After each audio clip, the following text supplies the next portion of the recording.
Ce soir, je voudrais parler du fruit que doit porter la croissance. Jésus dit, si vous portez beaucoup de fruits, c'est ainsi que mon Père sera glorifié et que vous serez mes disciples. Ce n'est pas vous qui m'avez choisi, mais moi, je vous ai choisi. Et je vous ai choisi afin que, et ceci est important, afin que vous portiez du fruit et que votre fruit demeure. Donc, il ne faut pas du fruit pourri, n'est-ce pas? Afin que ce que vous demanderez au Père en mon nom, il vous le donne. On cite souvent cette dernière partie de ce verset, n'est-ce pas? Demandez tout ce que vous voulez au Seigneur, il le donne. Mais il faut lire aussi ce qui est dit avant. Quand est-ce que nous pouvons demander au Seigneur et qu'il nous donne? Eh bien, quand nous portons du fruit et notre fruit demeure. L'apôtre Paul écrit, « Vous avez été mis à mort en ce qui concerne la loi, pour que vous apparteniez à un autre, à celui qui est ressuscité des morts, afin que nous portions des fruits pour Dieu. » Donc, pas pour nous-mêmes, mais pour Dieu.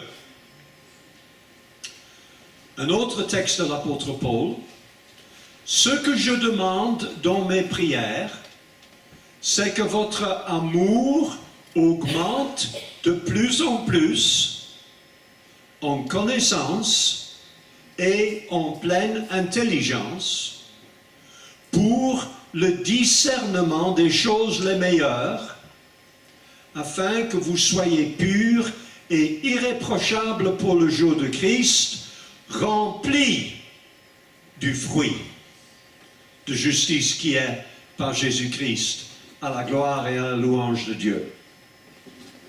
Remarquez que dans tout cela, il y a l'amour. La loi ne produit jamais du fruit, pas des bons fruits, mais l'amour produit du fruit formidable. C'est pour cela que nous aussi, depuis le jour où nous en avons été informés, nous ne cessons de prier Dieu pour vous et de demander que vous soyez remplis de la connaissance de sa volonté en toute sagesse et intelligence spirituelle pour marcher d'une manière digne du Seigneur et lui être entièrement agréable, portant des fruits en toutes sortes de bonnes œuvres et croissant par la connaissance de Dieu. Donc nous avons lu des textes écrits par l'apôtre Paul à plusieurs églises. Et pour chacune de ces églises, son souhait est le même. Que l'Église, les membres de l'Église, portent du fruit. Jean-Baptiste dit au moment donné aux pharisiens et aux sadducéens, produisez du fruit digne de la repentance. Il y a des fruits qui n'est pas dignes de la repentance.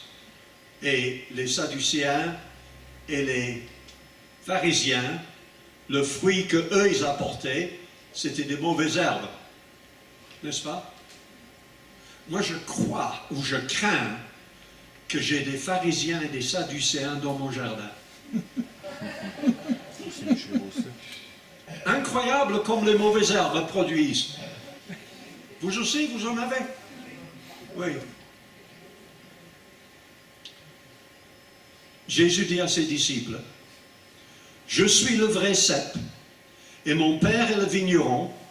Tout sarment qui est en moi et qui ne porte pas de fruits, il le retranche.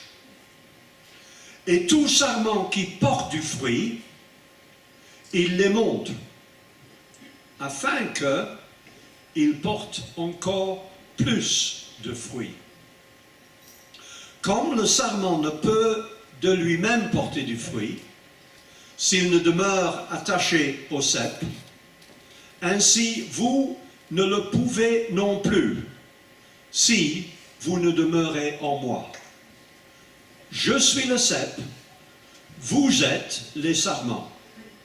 Celui qui demeure en moi et en qui je demeure porte beaucoup de fruits. Celui qui a reçu la semence dans la bonne terre, c'est celui qui entend la parole et la comprend. Il porte du fruit. Lorsque vous étiez esclave du péché, vous étiez libre à l'égard de la justice. Quels fruits portiez-vous alors? Des fruits dont vous rougissez aujourd'hui. Mais maintenant, étant affranchis du péché, devenus esclaves de Dieu, vous avez pour fruit la sainteté et pour fin la vie éternelle. Le fruit de la lumière consiste en toutes sortes de bonté, de justice et de vérité. Ceux qui connaissent la parole de Dieu ont déjà deviné quel verset je vais lire maintenant. Le fruit de l'esprit, c'est l'amour, la joie, la paix, la patience, la bonté, la bénignité, la fidélité, la douceur, la tempérance. Alléluia.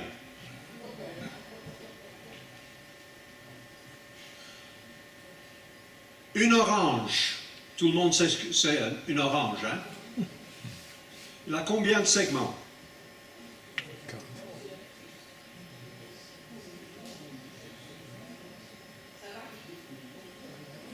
10. Il a 10. Si je vous apporte une orange qui n'a que 5, est-ce que vous avez une orange? Non, hein? Une orange malade, une orange handicapée, une orange non complète. Il faut 10. Dans le fruit de l'esprit, il y a 9 segments. Et notez bien que l'apôtre Paul parle de fruits au singulier. Ce n'est pas fruit avec un S. On entend parfois des gens parler des fruits de l'esprit. Ce n'est pas biblique. Il n'y a pas des fruits de l'esprit, il y a le fruit de l'esprit. Et ce fruit de l'esprit, il a 9 segments. S'il n'en a que 5, il n'est pas le fruit de l'esprit. On entend des chrétiens dire, l'amour, oui, ça va chez moi, ça va. La patience, par contre, ça. Non, frères et sœurs, le fruit de l'esprit a 9 segments, et tous les 9 segments font partie de l'entier, du total. C'est un menu complet, pas un buffet duquel on choisit les plats préférés. On ne peut pas développer certaines parties du fruit de l'esprit et laisser à côté, négliger d'autres. Cela est en contraste au verset précédent, où l'apôtre Paul parle des œuvres, au pluriel, de la chair. Et puis il en donne une liste. Impudicité, impureté, dissolution, idolâtrie, magie, inimitié, querelle, jalousie, animosité, dispute, division, secte, envie, ivrognerie, excès de table et des choses semblables. J'espère que personne de nous ne manifeste toutes les œuvres de la chair. N'est-ce pas?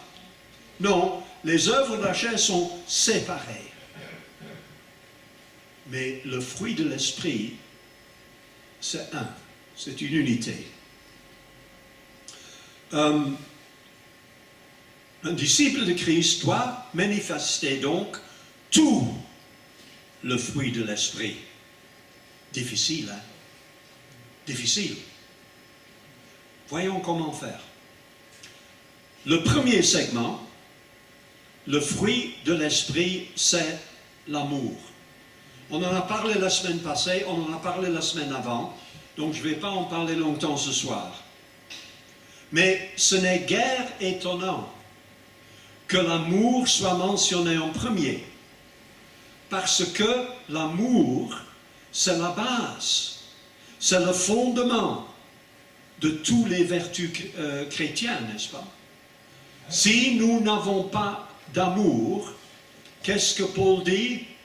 Nous ne sommes rien. Pas à moitié, non.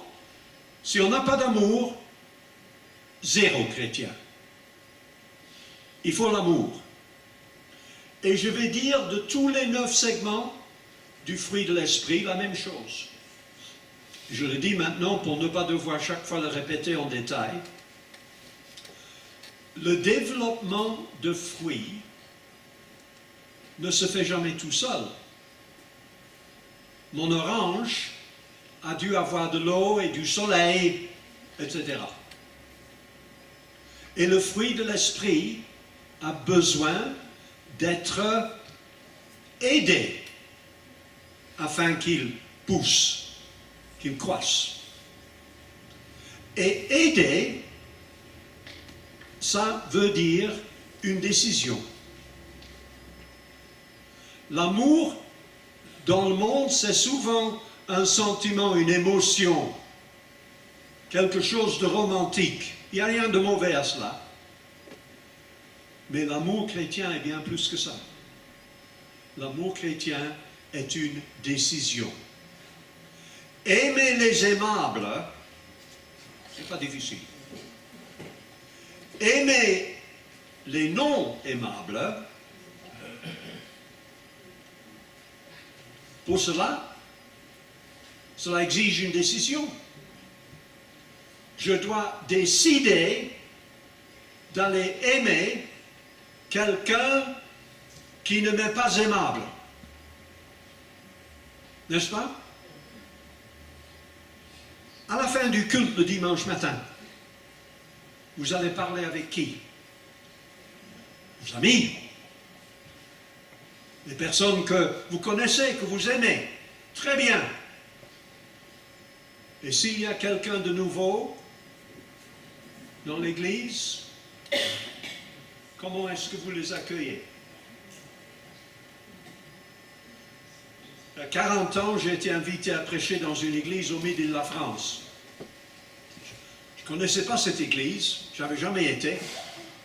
Alors je suis parti de bonne heure pour ne pas arriver en retard parce qu'il fallait que je trouve la salle. J'ai trouvé la salle plus vite que je ne pensais. Et donc, j'étais beaucoup trop tôt. Et j'entre dans la salle.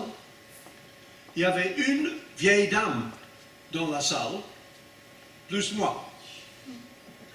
Et la porte de la salle, c'était un vieux bâtiment. Quand on ouvrait la porte de la salle, comment on dit ça en français, ça? Oui, ça grinçait. Alors moi, j'ouvre la porte de la salle, et j'entre dans la salle, et la vieille dame, elle se retourne, et elle me regarde au-dessus de ses lunettes. T'es qui, toi?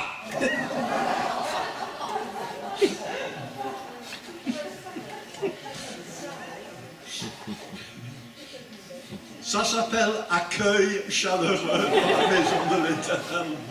T'es qui, toi? Non, frères et sœurs. Heureusement que j'étais le prédicateur invité, sinon je me serais sauvé tout de suite. Nous ne devons pas seulement aimer ceux qui sont aimables, ceux que nous aimons. Nous devons aller aimer ceux qui ne nous sont pas aimables, ceux qui ne nous aiment pas. Cela demande une décision. L'apôtre Jean dit, celui qui n'aime pas n'a pas connu Dieu, car Dieu est amour. Oh. Celui qui n'aime pas, il peut chanter les bras en l'air, il peut louer Dieu tout ce qu'il veut, il peut lire la Bible 25 heures par jour, il peut faire beaucoup de bonnes œuvres, hein. Mais il ne connaît pas Dieu s'il n'aime pas. Comme dit Paul, sans amour, rien, zéro. L'amour de Dieu est répandu dans nos cœurs par le Saint-Esprit qui nous a été donné. Et là aussi, c'est une clé importante pour justement ces personnes moins aimables. On n'a pas besoin d'un don du Saint-Esprit pour aimer son mari ou son épouse. Vous aimez votre mari, n'est-ce pas? Vous aimez votre épouse. Vous n'avez pas besoin du Saint-Esprit pour ça. Mais pour quelqu'un qui n'est pas aimable, soyons honnêtes, de notre nature, nous les tenons un peu à distance, non? Sans réfléchir, c'est un peu automatique.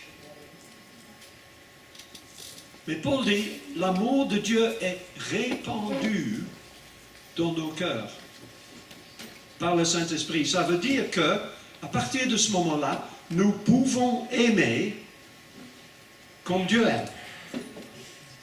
Et avec Dieu, est-ce que j'ai raison de dire, Dieu n'aime pas une personne plus qu'une autre? Qu'est-ce que vous pensez? Est-ce que Dieu il vous aime plus que moi? Ou moi plus que vous? Non. Alors, si nous aimons comme Dieu aime, vous avez déjà compris, hein? Oui.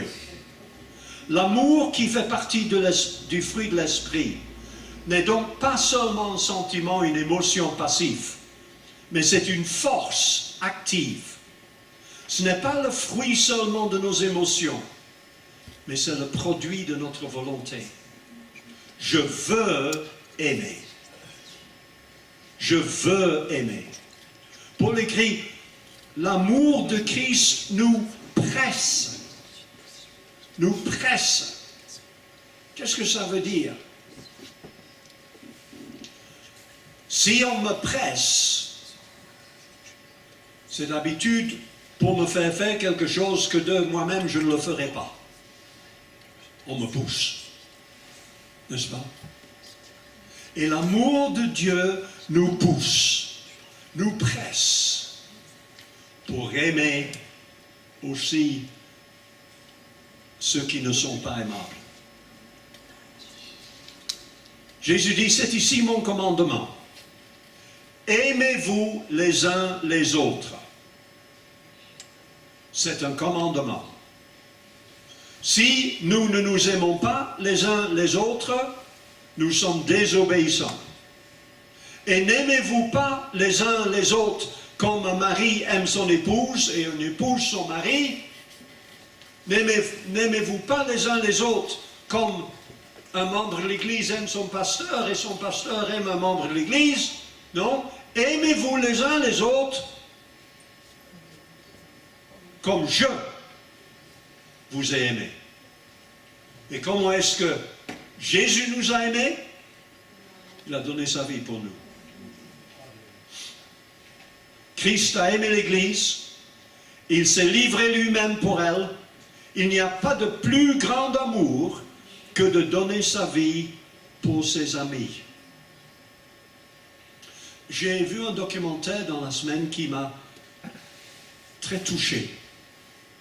Il s'agit d'un prêtre catholique qui avait été un Polonais, un prêtre polonais, catholique, qui avait été fait prisonnier par les Allemands pendant la guerre et mis en camp de concentration.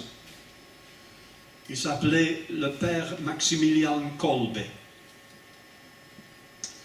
Et au moment donné, dans ce camp de concentration, il y avait un prisonnier avait blessé un Allemand, un soldat allemand, un gardien. Et en représailles, les Allemands avaient choisi un homme qui allait fusiller devant tout le monde. Ils étaient tous là, tout le monde, qui devait regarder ce pauvre monsieur qui n'avait rien fait, qui était, comment dirais-je, on dit ça, un otage, n'est-ce pas, qui allait fusiller pour quelque chose qu'il n'avait rien fait. Il était un jeune. Il avait une épouse. Il avait des jeunes enfants. Et à ce moment-là, ce père catholique, Maximilian Kolbe, il s'est avancé. Il a dit à l'Allemand, lui, il est jeune marié, des enfants. Moi, je ne suis plus jeune. Je n'ai pas de femme et des enfants. Je voudrais que vous me fusillez moi, à sa place. Et toute la foule a regardé,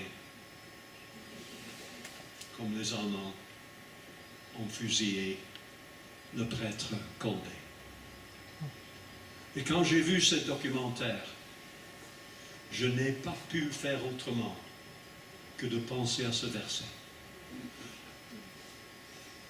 Il n'y a pas de plus grand amour que de donner sa vie pour ses amis. Et je me suis dit à moi-même, et je ne vais pas vous poser la question à vous, mais je me suis dit à moi-même, Pasteur Williams, ton amour n'est pas tellement grand. Quand tu le compares à cela, ton fruit de l'esprit doit encore croître beaucoup, beaucoup. Quand Paul parle concernant les chrétiens à Corinthe, il dit ceci. Non seulement ils ont contribué comme nous l'espérions, mais ils se sont d'abord donnés eux-mêmes au Seigneur, puis à nous, par la volonté de Dieu. Ça, c'est l'amour. C'est le don de soi-même. Je vous laisse chacun réfléchir à cela, personnellement, dans les jours à venir. La deuxième partie du fruit de l'esprit, la joie. La joie caractérise la religion chrétienne dès son début. Amen? Pas dans toutes les églises, vous savez. Il y a des églises où il n'y a pas de joie. Moi, j'ai été élevé dans une église comme ça. Une église de paroisse anglicane en Angleterre. Et une de mes premiers souvenirs, c'était une église, comment on dit ça, médiévale. Vous voyez, avec des bancs. On n'avait pas de chaises, des bancs qui sont fixes. Vous voyez ce que c'est? Vitraux et bougies et tout. Hein? Et c'était la fête de la moisson. Et à la fête de la moisson, les fermiers, on habitait un village, les fermiers apportaient de leurs fruits et les femmes de l'église décoraient l'église avec des fruits et des légumes. Arrive le moment du sermon et le curé qui porte un uniforme, n'est-ce pas? Il monte sur la chaire, enfin c'était une chaire avec un escalier comme ça en spirale et comme ça il peut regarder d'en haut, il peut regarder tous les pêcheurs en bas. Et les sœurs de l'église avaient décoré son pupitre tout le long avec des tomates.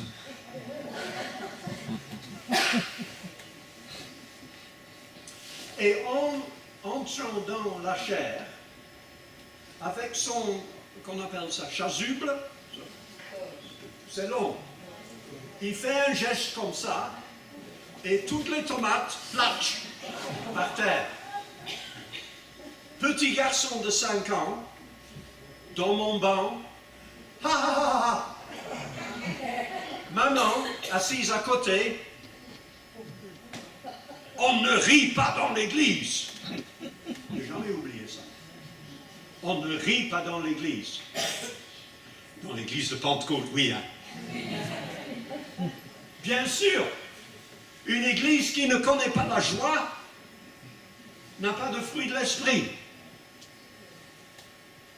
Il n'y a pas de joie dans des autres religions. Vous avez remarqué, quand vous voyez les musulmans prier, ou les bouddhistes méditer, il n'y a pas de sourire, hein? Il n'y a pas de joie. Chez nous, il y a la joie. J'espère du moins. Nous sommes joyeux. Et qu'est-ce que c'est cette joie? Vous savez, on parle de la joie dans le Nouveau Testament 132 fois. Donc, aucune église n'a une excuse si elle n'est pas joyeuse. Qu'est-ce que c'est cette joie? C'est la joie de l'amour, la joie du pardon, la joie de la communion avec Dieu et la communion fraternelle. La joie dans et parfois la joie malgré des circonstances, des épreuves. Et la joie de l'espérance éternelle céleste. La joie n'est pas la même chose que le bonheur. Le bonheur dépend des circonstances. Si je gagne le gros lot, je serai heureux. N'est-ce pas? La possibilité de gagner le gros lot, chez moi c'est 0 parce que je n'ai jamais acheté un lot. Mais je suis joyeux quand même. N'est-ce pas? Le bonheur dépend des circonstances, des sentiments. Et d'habitude, le bonheur n'est pas permanent. Tandis que la joie, qui est le fruit de l'esprit, reste dans le cœur du chrétien en toutes les circonstances, bonnes et mauvaises. David chante, il y a d'abondantes joies devant ta face. Paul ordonne, réjouissez-vous toujours dans le Seigneur. Je le répète, réjouissez-vous. Vous avez compris, moi je ne dois pas vous réjouir. Hein? On doit se réjouir soi-même. Oui, mes frères, tu ne connais pas mes circonstances. Et si tu savais quel mari que moi j'ai, et mon voisin, et les collègues au travail. Non, non, ça n'est pas une excuse. Parce que nous ne devons pas nous réjouir dans nos circonstances. Nous devons nous réjouir dans notre Seigneur. La source de joie d'un disciple de Jésus n'est pas le monde, avec ses circonstances instables et imprévisibles. Béni soit Dieu, le Père de notre Seigneur Jésus-Christ, qui, selon sa grande miséricorde, nous a régénérés pour une espérance vivante par la résurrection de Jésus-Christ d'entre les morts, pour un héritage qui ne peut ni corrompre, ni souiller, ni flétrir, lequel vous est réservé aux cieux. C'est là que fait votre choix. Quoique maintenant vous soyez attristés pour un peu de temps par diverses épreuves, c'est là que fait votre choix. La joie qui est le fruit de l'esprit ne dépend pas des sentiments, des circonstances, mais de Jésus. Les circonstances changent, Jésus ne change pas. Lui que vous aimez sans l'avoir vu, en qui vous croyez sans le voir encore, vous réjouissant d'une joie ineffable et glorieuse. Dans la chambre haute, Jésus dit beaucoup à ses disciples, et c'est très triste. Vous savez ce qu'il dit à ses disciples dans la chambre haute? De mourir. C'est triste. Et quand Jésus a fini de parler cela, savez-vous ce qu'il dit à ses disciples?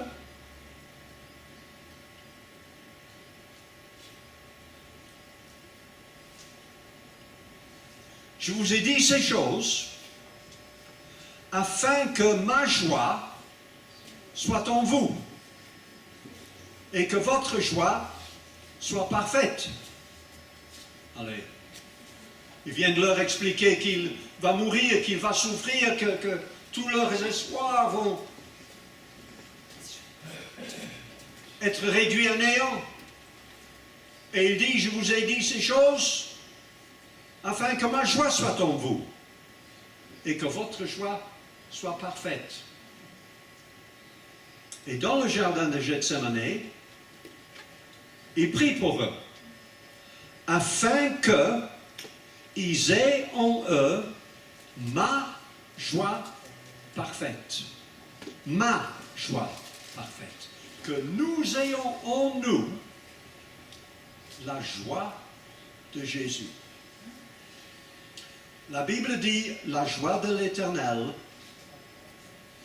sera votre force. Et c'est une force si forte qu'elle permet de rester joyeux, même dans les plus grandes épreuves. Si forte que comme Jésus à la croix, cette joie nous permet de regarder plus loin de la croix, vers la joie qui lui était réservée. Le prophète Habakkuk, il vivait dans un temps très difficile. Les Chaldéens, les Babyloniens menaçaient. Israël était sans défense. Ce n'était qu'une question de temps et les Babyloniens allaient envahir. Il allait y avoir beaucoup de misère. Il pleure à Dieu. Et Dieu lui répond. Et il est encouragé. Et alors il dit ceci. Le figuier ne fleurira pas. La vigne ne produira rien. Le fruit de l'olivier manquera. Les champs ne donneront pas de nourriture. Les brebis disparaîtront du pâturage. Et il n'y aurait plus de bœufs dans les étables. Toutefois, je veux me réjouir en l'Éternel. Je veux me réjouir dans la joie de mon salut. Une décision. Jésus dit, réjouissez-vous, soyez dans l'allégresse, parce que votre récompense sera grande dans les cieux. Servez l'Éternel avec joie. Venez avec l'allégresse en sa présence. Vous avez compris, hein? Il est interdit de venir dans cette église avec un long visage, n'est-ce pas, pasteur? Amen. Je vous ai déjà dit dans le passé, pour tirer un long visage, vous avez besoin de faire travailler plus de 30 muscles. Pour sourire, 4 muscles suffisent. Comme je suis paresseux de nature,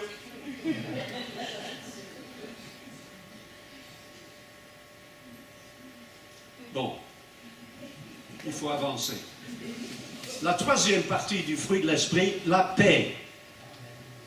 Jésus dit, encore une fois dans la chambre haute, je vous laisse la paix, je vous donne ma paix. Je ne vous donne pas comme le monde donne. Que votre cœur ne se trouble point et ne s'alarme point. Il y a une paix qui fait partie du fruit de l'esprit, qui n'a rien à voir avec ce que le monde appelle paix. Le monde signe un papier, n'est-ce pas? Traité de paix. Et le lendemain, il se tue. La paix dont parle la Bible, la paix du Seigneur, n'a rien à voir avec la paix du monde. Le monde n'est même pas capable de comprendre cette paix. Nous savons que Jésus est le prince de paix. Un enfant nous est né, un fils nous est donné, la domination repose sur son épaule. On l'appelle admirable conseiller, Dieu puissant, Père éternel, prince de la paix. Paul dit, il est notre paix. Il est venu annoncer la paix à vous qui étiez loin et la paix à ceux qui étaient près. Et quand Jésus apparaît à ses disciples, le soir de sa résurrection, dans la chambre haute, vous savez, disciples, peur, ils ont fermé les fenêtres et les portes à clé parce qu'ils ont peur des Juifs. Et Jésus arrive sans ouvrir les portes et les fenêtres. Il apparaît à ses disciples. Qu'est-ce qu'il leur dit? La première chose qu'il leur dit, n'est-ce pas? La paix soit avec vous. C'est frappant, non? Pas, voici, je suis ressuscité. Non. La paix soit avec vous. Et cette paix, comme les autres parties du fruit de l'esprit, ne dépend pas des circonstances. Étant justifiés par la foi, nous avons la paix avec Dieu par notre Seigneur Jésus-Christ. Il ne s'agit pas de la paix superficielle, passagère du monde. Il s'agit d'une paix qui surpasse toute situation, circonstance du monde. La paix de Dieu qui surpasse toute intelligence. Qu'est-ce que ça veut dire? Quand notre intelligence nous dit, ça ne va pas. Il n'y a pas d'issue. Il n'y a pas de solution. Ça va mal. J'en peux plus. Quand notre intelligence dit cela, le Saint-Esprit vient avec sa paix, qui surpasse toute intelligence. Je vous ai déjà dit qu'il vaut mieux lire la Bible en flamand. Dans la Bible en flamand, il a dit que la paix de Dieu surpasse toute compréhension. Les deux sont valables, les deux sont des bonnes traductions. Mais j'aime bien la paix de Dieu qui surpasse toute compréhension, parce que il arrive des choses dans ma vie et dans votre vie que je ne comprends pas. N'est-ce pas? Ce matin, j'ai prêché aux funérailles de l'épouse d'un de mes meilleurs amis. Comme dans chaque funéraille, le mot est écrit en grand. Pourquoi? Pourquoi? Je ne comprends pas. Elle était un enfant de Dieu, servait le Seigneur, ministère dans l'Église. Vous allez me dire, oui, mais elle avait 81 ans. Oui, d'accord. Mais elle était malade, elle a souffert. Pourquoi? Vous le savez? Non, moi je ne sais pas non plus. Et si notre paix dépend de nos circonstances, nous perdons maintenant notre foi. Mais parce que notre paix dépasse ce que nous comprenons, nous continuons à croire même quand nous ne pouvons pas comprendre. Alléluia. À celui qui est ferme dans ses sentiments, tu assures la paix parce que il se confie en toi. Pas en ces circonstances, mais en toi. Une décision. Quatrièmement, la patience. Ah, difficile la patience, hein? Quand on doit attendre un bus.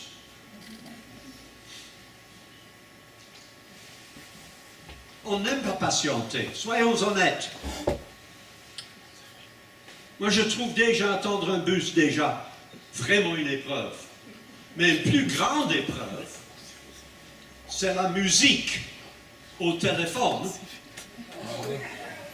à mes frais. N'est-ce pas? Comment est-ce qu'ils osent? Il faut avoir beaucoup de grâce pour rester rempli d'amour et de joie et de paix.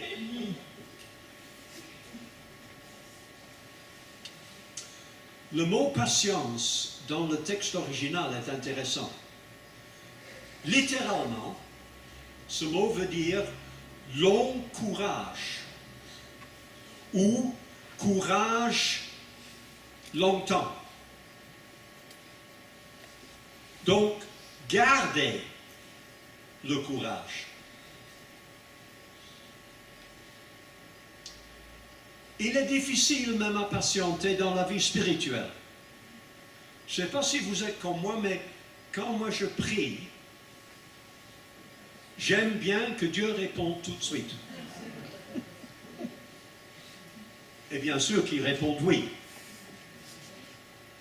Mais j'ai remarqué que parfois, il me laisse prier et prier et prier et persévérer dans la prière et prier et persévérer et prier et encore il ne répond pas.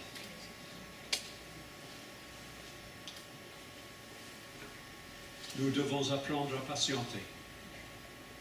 Ce serait une autre étude pour expliquer pourquoi Dieu nous fait patienter dans la prière, mais il y a des raisons très très valables. Paul écrit, je vous exhorte à marcher avec patience. Donc, encore une fois, une décision. Revêtez-vous de patience. Et puis, le plus difficile de tout, usez de patience envers tous. Où il y a des gens qui nous énervent. Oui? Ils nous énervent. Usez de patience envers des gens qui nous énervent. Difficile. Ça exige une décision. Et sans cette décision,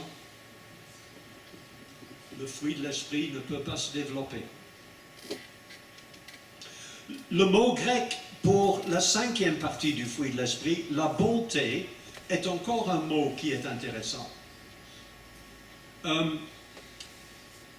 Il ne signifie pas simplement être bon ou avoir une bonne pensée. Ça va beaucoup plus loin. Le mot dans le grec, c'est se rendre utile avec une excellence de caractère, attitude et politesse. Bonté. Bonté. C'est donc pas quelque chose de passif, mais quelque chose d'actif. Très actif. Non seulement parce que c'est quelque chose qu'on est, mais c'est aussi parce que c'est quelque chose que nous faisons. La bonté est l'amour en action. L'amour est bon. Soyez bons les uns envers les autres. Pourvoyez aux besoins des saints. Exercez l'hospitalité. Bénissez ceux qui vous persécutent. Ouh là là. Bénissez et ne maudissez pas. Réjouissez-vous avec ceux qui se réjouissent. Ça, c'est facile. Pleurez avec ceux qui pleurent. Ça, c'est plus difficile. Et ce sont tous des ordres. Hein? Ne rendez à personne le mal pour le mal. Recherchez ce qui est bien devant tous les hommes. S'il est possible, autant que cela dépend de vous, soyez en paix avec tous les hommes. Ne vous vengez pas, vous-même, bien-aimés. Si ton ennemi a faim, fusillez-le.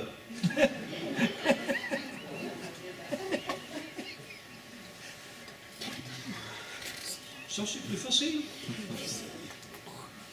Non. Si ton ennemi a faim, invite-le au restaurant. S'il a soif, donnez-lui à boire. Ne te laisse pas vaincre par le mal, mais surmonte le mal par le bien. Ne nous lassons pas de faire le bien. Ainsi donc, pendant que nous en avons l'occasion, pratiquons le bien envers tous, et surtout envers les frères dans la foi. Je me rappelle un vieux prédicateur qui a prêché un sermon, et dans son message, il parlait des gens qui sont en enfer. Et il posait la question, quelle est la phrase la plus répétée par les gens qui passent l'éternité en enfer? Et sa réponse était, si seulement j'avais. Les gens dans l'enfer, si seulement j'avais. Si seulement j'avais accepté Jésus. Si seulement j'avais fait du bien à mon voisin. Si seulement, si seulement. Si nous voulons faire des bonnes œuvres, les uns pour les autres, où faut-il les faire? Ici, n'est-ce pas? Au ciel, ce ne sera plus nécessaire. Il faut les faire maintenant. N'allons pas au ciel passer l'éternité en se disant « Oh, si seulement j'avais parlé à celui-ci ou celui-là. Si seulement j'avais béni celui-ci ou celui-là. » Non. La bonté fait partie du fruit de l'esprit. Donc, je suis arrivé en Belgique il y a très longtemps. Il y a un flamand qui a voulu m'expliquer la différence entre un wallon et un flamand.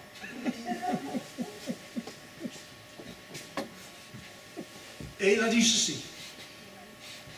Un wallon dit, si ce n'est pas pour aujourd'hui, c'est pour demain. Tandis qu'un flamand le fait tout de suite. Ce n'est pas moi qui l'ai dit, c'est lui. Mais un chrétien, donc, si c'est vrai ce qu'il a dit, ce flamand, un chrétien ne peut pas être un wallon. Nous ne remettons pas à demain ce que nous pouvons et ce que nous devons faire aujourd'hui. La bonté.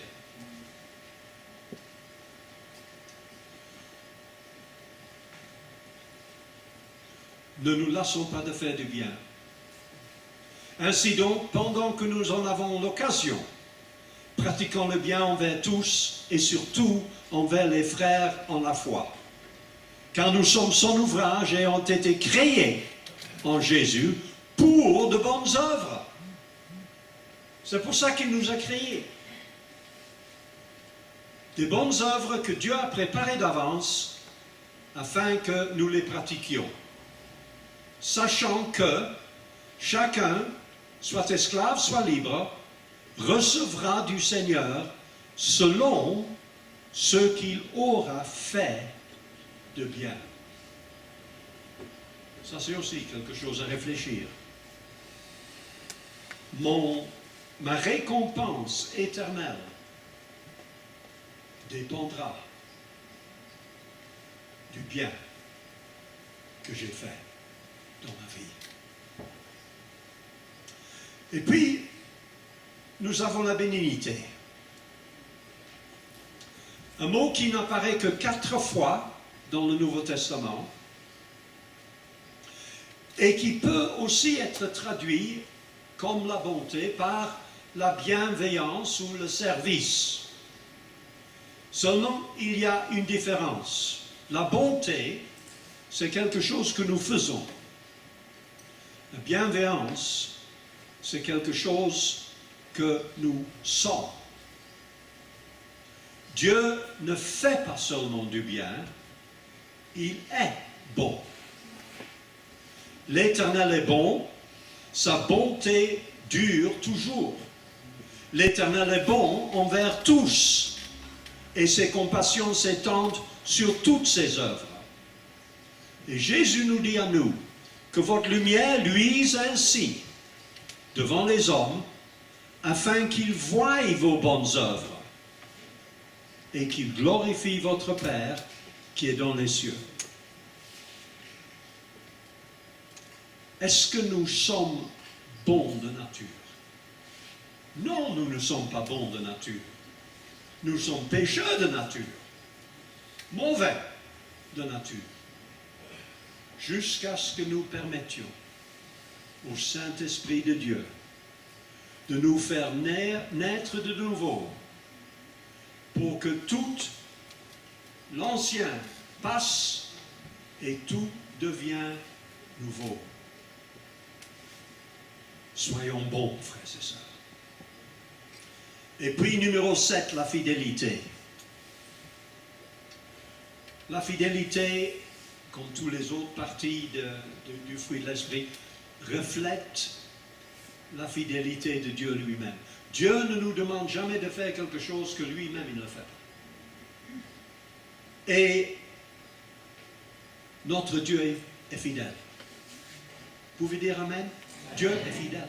Ce Dieu fidèle garde son alliance et sa miséricorde jusqu'à la 1000e génération envers ceux qu'il aime et qui observent ses commandements.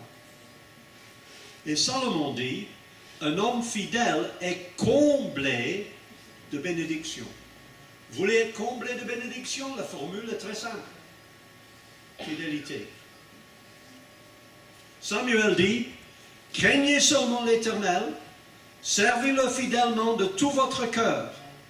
L'Éternel rendra à chacun selon sa justice et sa fidélité. Jésus dit, sois fidèle jusqu'à la mort, et je te donnerai la couronne de la vie. Pas la couronne de la mort, mais la couronne de la vie. Alléluia. Ce matin, ces funérailles, une chose qui m'a frappé, c'était qu'il y avait énormément de fleurs. C'était très joli. Beaucoup de gens avaient apporté des fleurs, des couronnes, etc. Vous savez comment ça marche. Et la sœur qui est décédée, elle aimait tellement des fleurs.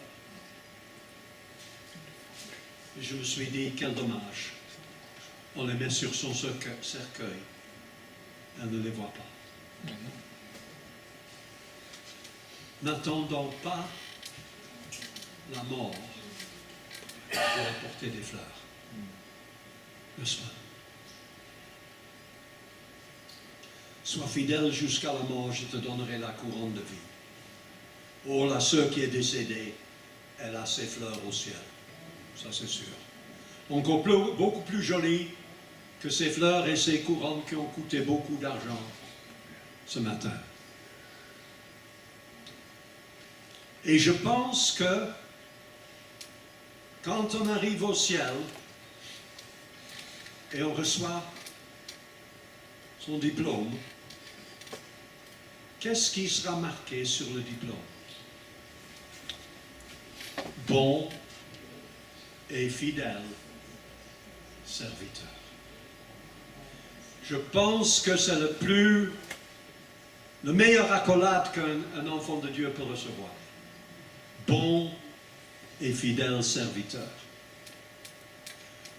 La 8e partie de l'esprit, de fruit de l'esprit, la douceur. La douceur. Jésus dit, je suis doux et humble de cœur. Qu'est-ce que fait la douceur? Mes frères et sœurs, c'est la douceur qui transforme jugement en grâce. La dureté transforme grâce en jugement. La douceur transforme jugement en grâce. Et la douceur transforme condamnation en pardon. La dureté ne connaît pas de pardon. La dureté condamne. Et la douceur pardonne. Et Paul écrit frères, donc il parle des chrétiens. Si un homme vient être surpris en quelque faute, vous qui êtes spirituels, redressez-le avec un esprit de douceur. Les scribes et les pharisiens prétendaient être spirituels, n'est-ce pas? Comment est-ce qu'eux, ils redressaient une faute? En lapidant la femme prise en adultère. Malheureusement, les scribes et les pharisiens ont des descendants dans certaines églises. C'est dommage. La douceur. Je vous exhorte, moi le prisonnier dans le Seigneur, à marcher d'une manière digne de la vocation qui vous a été adressée en toute humilité et douceur. Vous avez remarqué que humilité et douceur sont des jumeaux, n'est-ce pas? Orgueil n'est jamais doux. Orgueil est toujours dur. Mais douceur est humble. Ainsi donc, comme des élus de Dieu, saints et bien-aimés, revêtez-vous d'entrailles, de miséricorde, de bonté, d'humilité, de douceur. Revêtez-vous de douceur. Que ce soit notre veston, que ce soit notre chemise, que ce soit notre pantalon, notre jupe, nos sous-vêtements. Douceur. J'ai appris ça peu après la mort de mon épouse. Quand mon épouse vivait encore, elle faisait la lessive. Après son décès, c'était moi qui devais faire ma lessive. Je me suis dit, ça ne doit pas être compliqué. Il suffit de pousser sur un bouton. Machine à laver. N'est-ce pas? Donc, je mets mes sales vêtements dans la machine, je ferme la porte, je mets du savon dedans, à lessiver, et je pousse sur le bouton. 2 heures plus tard, la lessive est propre. Je le sors, je laisse sécher, je le plie, mets dans le tiroir. J'étais fier de moi-même. Vraiment. Le lendemain, je mets une nouvelle sous-chemise. Ça grattait. Oh, je venais de le laver. Tout propre. Ça grattait. Les dames, vous savez pourquoi, hein? Qu'est-ce que je n'avais pas mis dans la lessive? On apprend vite, hein, quand on est veuf, on apprend vite. Mais d'abord, l'adoucisseur, dans le premier petit tiroir, et puis on met le produit à lessiver dans l'autre. Et puis on choisit le programme, n'est-ce pas? Et aujourd'hui, ma sous-chemise ne garde pas.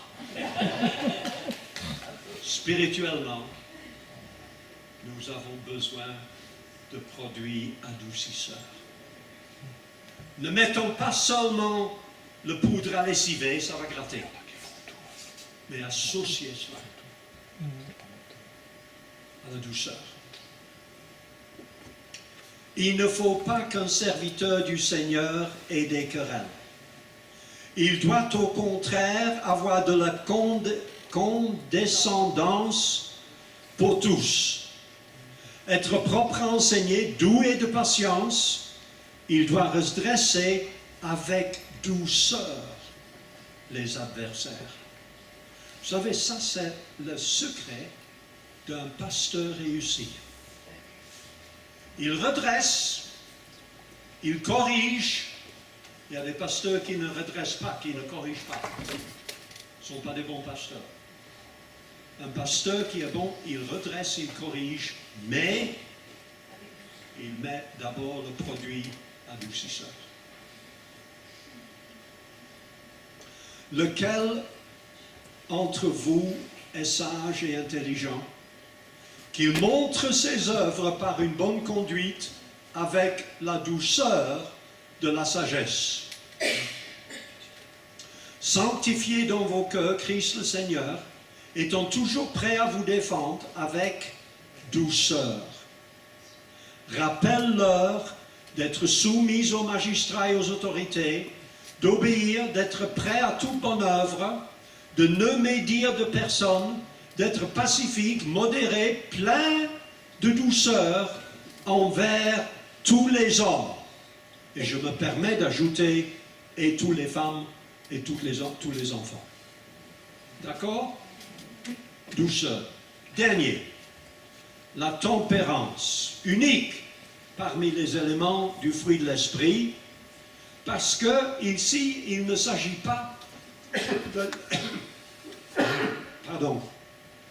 Il ne s'agit pas de la relation du croyant vis-à-vis de Dieu ou vis-à-vis des autres. Il s'agit de son comportement personnel. La tempérance.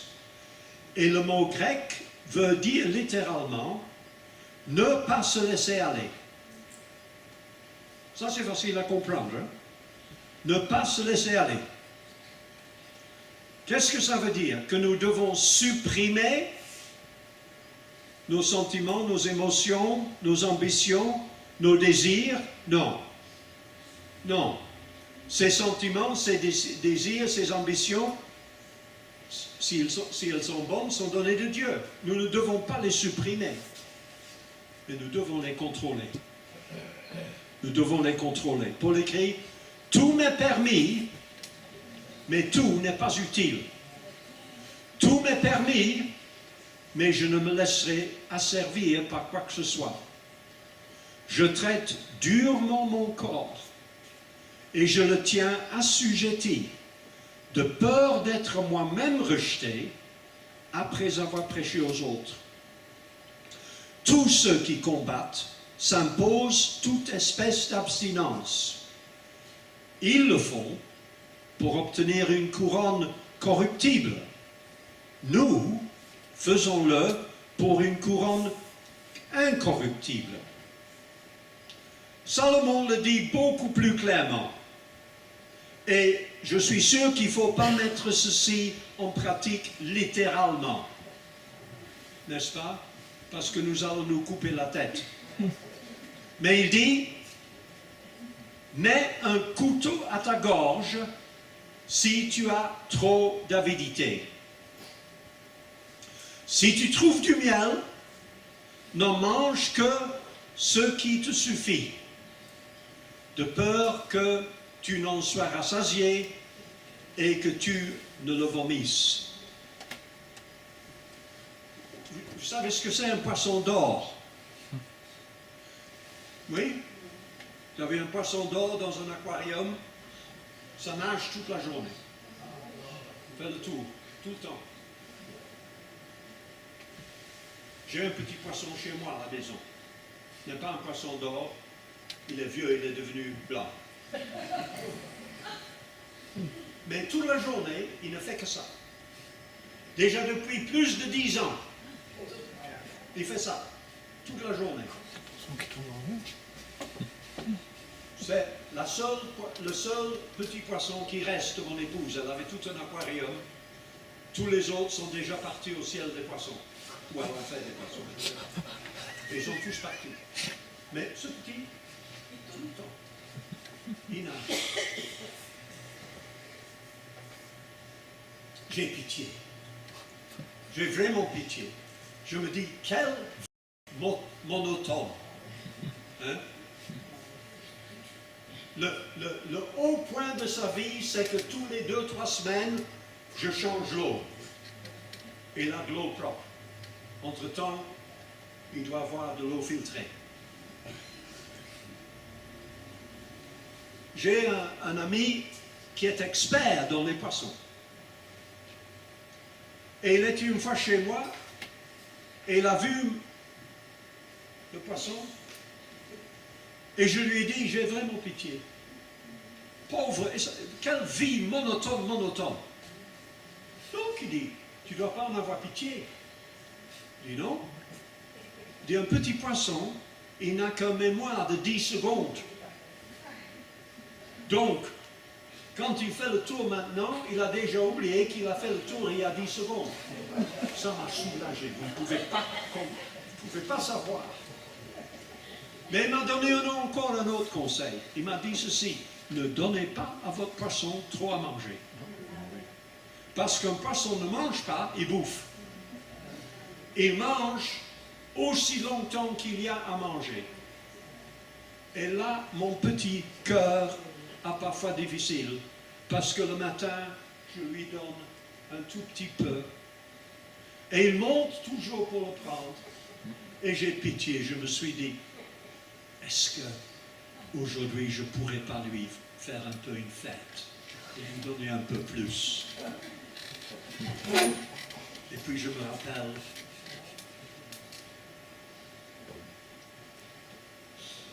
si tu trouves du miel, n'en mange que ce qui te suffit, de peur que tu en sois rassasié et que tu ne vomisses. Nous devons appliquer ça dans notre vie, nous aussi. Jésus dit, prenez garde à vous-même, de crainte que vos cœurs ne s'appesantissent par des excès du manger et de boire. Pierre écrit, c'est assez en effet d'avoir dans le temps passé accompli la volonté des païens, en marchant dans la dissolution des convoitises, l'ivrognerie, les excès de manger et de boire et les idolâtries criminelles. Paul écrit que le péché ne règne donc point dans votre corps mortel. N'obéissez pas à vos convoitises. Le fruit de l'esprit, c'est l'amour, la joie, la paix, la patience, la bonté, la bénignité, la fidélité, la douceur, la tempérance. Jésus dit, je suis le cep, vous êtes les sarments. Celui qui demeure en moi et en qui je demeure porte beaucoup de fruits, car sans moi, vous ne pouvez rien faire. Amen. Que Dieu vous bénisse.